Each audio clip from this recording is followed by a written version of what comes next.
শরিয়া হচ্ছে ইসলামিক বিভিন্ন আইন নিয়ে পরিপূর্ণ একটা নিয়ম, যেখানে একজন মুসলিমের বিভিন্ন অধিকার আর দায়িত্বের কথা বলা হয়েছে। এটা দিয়ে মানুষের জীবন পরিচালিত হয়। এই নিয়মগুলো পুরোপুরি সমন্বিত, আর এখানে খুঁটিনাটি ব্যাপারগুলো নিয়ে বলা হয়েছে, যেমন খাওয়া দাওয়া, পান করা, পোশাক পরা, এছাড়া বিভিন্ন জটিল আইনও এখানে আছে। এখন এই শরিয়া এর শাব্দিক মানে অনুসরণ করার জন্য পরিষ্কার পথ। ইসলামিক শরিয়া এটা এসেছে মোট 4টা উৎস থেকে। প্রথম উৎস হচ্ছে পবিত্র কোরআন। কোরআন হচ্ছে সর্বশেষ ও চূড়ান্ত আসমানি কিতাব, আল্লাহ সুবহানাহু ওয়া তাআলার প্রেরণ করা ওহী। এটা নাজিল হয়েছিল সর্বশেষ ও চূড়ান্ত নবী মুহাম্মদ সাল্লাল্লাহু আলাইহি সাল্লামের উপর। পবিত্র কোরআন হচ্ছে আল্লাহ তাআলার বাণী, আল্লাহ সুবহানাহু ওয়া তাআলার ওহী। এছাড়াও পবিত্র কোরআনকে বলা হয় ফুরকান, যে মাপকাঠি দিয়ে সত্যকে মিথ্যা থেকে আলাদা করা হয়। পবিত্র কোরআন মানুষের জন্য আল্লাহ সুবহানাহু ওয়া তাআলা নাজিল করেছেন মুহাম্মদ সাল্লাল্লাহু আলাইহি সাল্লামের উপর ফেরেশতা জিবরাইলের মাধ্যমে 1400 বছর আগে, আর নাজিল হয়েছে আনুমানিক 23 বছর ধরে। পবিত্র কোরআনে রয়েছে মোট 114টা সূরা বা অধ্যায়, আর এখানে আছে 6000-এরও বেশি আয়াত, 6000-এরও বেশি। আর পবিত্র কোরআন নাজিল হয়েছে আরবি ভাষায়। তবে অনেক বিশেষজ্ঞ ওনারা এই পবিত্র কোরআন মানে আল্লাহ সুবহানাহু ওয়া তাআলার এই বাণীকে পৃথিবীর বেশিরভাগ প্রধান ভাষাতেই অনুবাদ করেছেন। এই কোরআন আল্লাহ সুবহানাহু ওয়া তাআলার এই বাণী, এটা হচ্ছে ইসলামিক শরিয়ার সর্বোচ্চ আর সর্বপ্রথম উৎস। শরিয়ার দ্বিতীয় উৎস হচ্ছে সুন্নাহ। সুন্নাহ মানে আমাদের নবীর পথ, অথবা আমাদের নবী যে কাজগুলো করেছেন, আর এগুলো আছে সহিহ হাদিসে, আমাদের নবীর বিভিন্ন কাজ এবং কথা। এই সুন্নাহ বা সহিহ হাদিস হচ্ছে পবিত্র কোরআনের সহায়ক গ্রন্থ।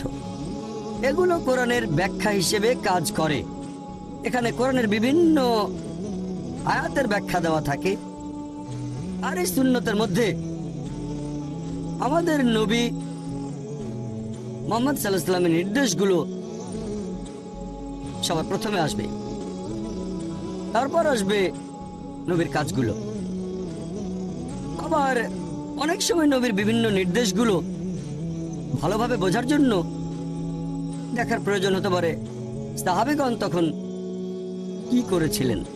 আল্লাহ পবিত্র কোরআনে বলেছেন, অনেক জায়গায় আছে, যেমন সূরা নিসা অধ্যায় 4 আয়াত 59, আল্লাহ বলেছেন আতিউল্লাহ ও আতিউর রাসূল, আল্লাহ এবং তার রাসূলকে মান্য করো।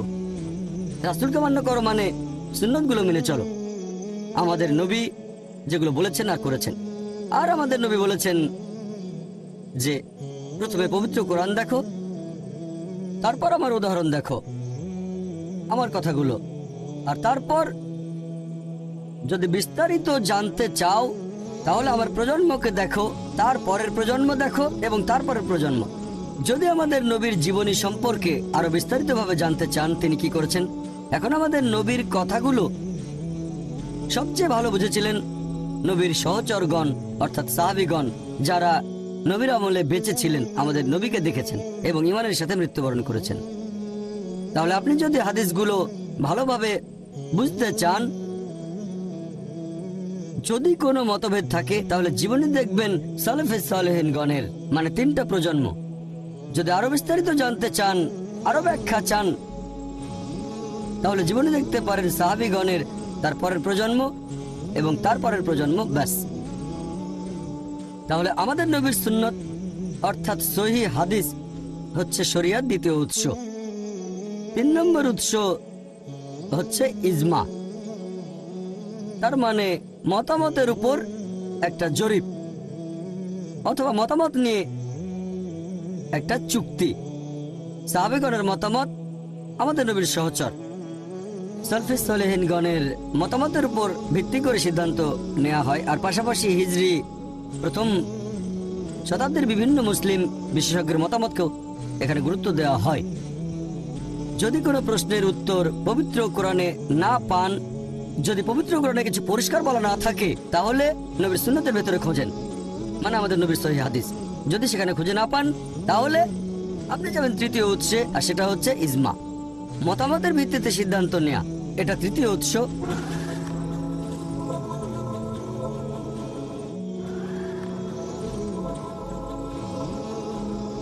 আর চতুর্থ উৎস হচ্ছে কিয়াস। কিয়াস মানে সাধারণত যুক্তির মাধ্যমে কোনো ব্যাপারে একটা সিদ্ধান্ত নেয়া।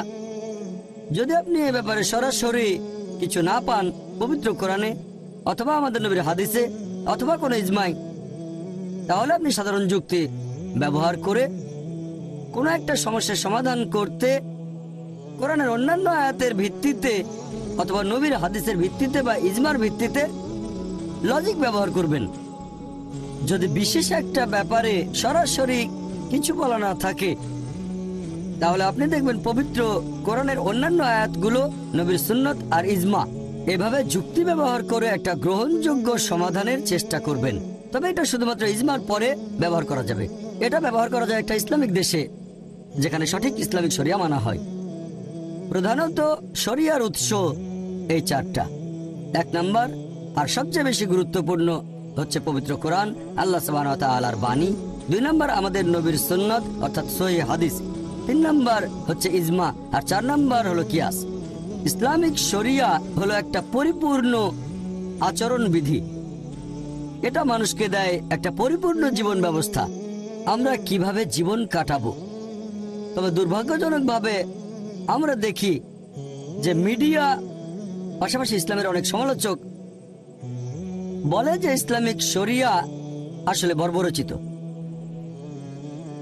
আর শরিয়ার বিরুদ্ধে তাদের যে অভিযোগ, তার মধ্যে আপনারা দেখবেন বেশিরভাগই দুটো বিষয়কে কেন্দ্র করে। একটা হচ্ছে ইসলামে বিভিন্ন শাস্তি, হয়তো তারা পোস্টার লিখে নয়তো বইয়ের প্রচ্ছদ বানাবে, একজন লোককে হয়তো খালি গায়ে করে চাবুক মারা হচ্ছে। আর দ্বিতীয় বিষয়টা হচ্ছে ইসলামে নারী, তাদের নাকি ছোট করা হয়, তারা দেখায় হিজাবের মধ্যে একজন মহিলা। এই দুটো বিষয় দিয়েই সাধারণ সমালোচকরা শরিয়াকে আক্রমণ করে আর বলে এটা বর্বরতা। এছাড়া আরো কিছু অভিযোগ। আজকে সময় কম, তাই শরিয়ার সবগুলো দিক নিয়ে আলোচনা করতে পারবো না। তাছাড়া সময়ের স্বল্পতার কারণে আমি মিডিয়া এবং ইসলামের সমালোচকদের করা সবগুলো অভিযোগের উত্তর দিতে পারবো না এখানে। তবে হাতে যে সময় আছে, ইনশাআল্লাহ আমি চেষ্টা করব যাতে শরিয়া সম্পর্কে কিছু ভুল ধারণা দূর করতে পারি। আমি আগেও বলেছি, প্রথম পয়েন্টটা, বেশিরভাগ পশ্চিমা লেখক আর ইসলামের সমালোচক শরিয়া ভিত্তিক শাস্তির প্রসঙ্গ তুলে ইসলামকে আক্রমণ করে। এখন ইসলামিক আইনে, ইসলামিক শরিয়ায় শাস্তিটা নাকি বর্বরচিত। ইসলাম একটা পরিপূর্ণ জীবন ব্যবস্থা, আর অন্যান্য জীবন ব্যবস্থার সাথে তুলনা করলে আপনি বুঝবেন পৃথিবীর বেশিরভাগ ধর্মই আসলে ভালো কথা বলে, বেশিরভাগ ধর্মই, ইসলাম সহ। তবে অন্যান্য ধর্মগুলোর সাথে ইসলামের পার্থক্যটা হচ্ছে ইসলাম ভালো কথা বলার পাশাপাশি আমাদের পথ দেখিয়ে দেয় যে কিভাবে এই ভালো অবস্থা অর্জন করব। যেমন ধরেন, পৃথিবীর সবগুলো প্রধান ধর্মই আমাদের বলে যে চুরি করা উচিত না। হিন্দুইজম বলছে চুরি করো না, খ্রিস্টান ধর্ম বলছে চুরি করো না, ইসলামও বলছে চুরি করো না। তাহলে ইসলামের সাথে অন্যান্য জীবন দর্শন বা অন্যান্য ধর্মগুলোর মধ্যে পার্থক্যটা কি? এখানে পার্থক্য হচ্ছে যে ইসলাম ভালো কথাগুলো বলার পাশাপাশি আমাদেরকে এটাও দেখিয়ে দেয় যে কিভাবে এই ভালো অবস্থা অর্জন করব। ইসলামিক শরিয়া অনুযায়ী এখানে ইসলামের তৃতীয় স্তম্ভ হচ্ছে যাকাত। তার মানে প্রত্যেক ধনী লোক যাদের সঞ্চয় নিসাব লেভেলের উপরে আছে, অর্থাৎ 85 গ্রাম স্বর্ণের চেয়ে বেশি, সেই লোকই প্রত্যেক হিজরি সালে অতিরিক্ত সঞ্চয়ের 2.5% জাকাত হিসেবে দান করে দেবে। যদি প্রত্যেক ধনী লোক জাকাত দিয়ে থাকে, পৃথিবীতে দারিদ্র্য বলে আর কিছুই থাকবে না। তাহলে পৃথিবীতে একজন মানুষও অনাহারে মারা যাবে না। আল্লাহ পবিত্রকরণে বলেছেন সূরা আল হাশর অধ্যায় নম্বর 59 আয়াত নম্বর 7, এখানে আছে যে জাকাতের বিধান করা হয়েছে যাতে করে ধন সম্পদ শুধুমাত্র ধনী লোকদের কাছে আবর্তিত না হয়। এটা বাধ্যতামূলক দান, এটা ইসলামিক শরিয়ার অংশ, এটা ফরজ। যেসব লোকজন ধনী, যাদের সঞ্চয় 85 গ্রাম স্বর্ণের চেয়ে বেশি, তারা প্রতি হিজরি সালে সেই সঞ্চয়ের 2.5% জাকাত হিসেবে দান করবে। আর তারপরেও ধরেন কেউ চুরি করলো, আল্লাহ পবিত্রকরণে বলেছেন সূরা মাইদা অধ্যায় নম্বর 5 আয়াত নম্বর 38 যে একজন চোর, হোক সে পুরুষ অথবা নারী, তার হাত কেটে ফেলো। এটাই আল্লাহ তাআলার পক্ষ থেকে আদর্শ দণ্ড। অনেকে হয়তো বলবে, হাত কেটে ফেলবেন? এই বিজ্ঞান আর প্রযুক্তির যুগে ইসলাম একটা বর্বর ধর্ম, এটা একটা নিষ্ঠুর ধর্ম। আর অনেকে এরকম ভাবে যে যদি সৌদি আরবে যায় সেখানে আইনটা এরকম। অনেকেই মনে করে যে হয়তো সেখানে অর্ধেক মানুষেরই হাত কাটা পড়েছে। অনেকেই মনে করে যে সৌদি আরবে যেহেতু এই আইন আছে তাই প্রতি দুজনের মধ্যে একজনের হাত কাটা পড়বে। বিশ্বাস করেন, আমি এ পর্যন্ত কয়েকবার সৌদি আরবে গেছি, আমি অনেকবার গেছি, এখন পর্যন্ত একটা মানুষ আমার চোখে পড়েনি যার হাত কেটে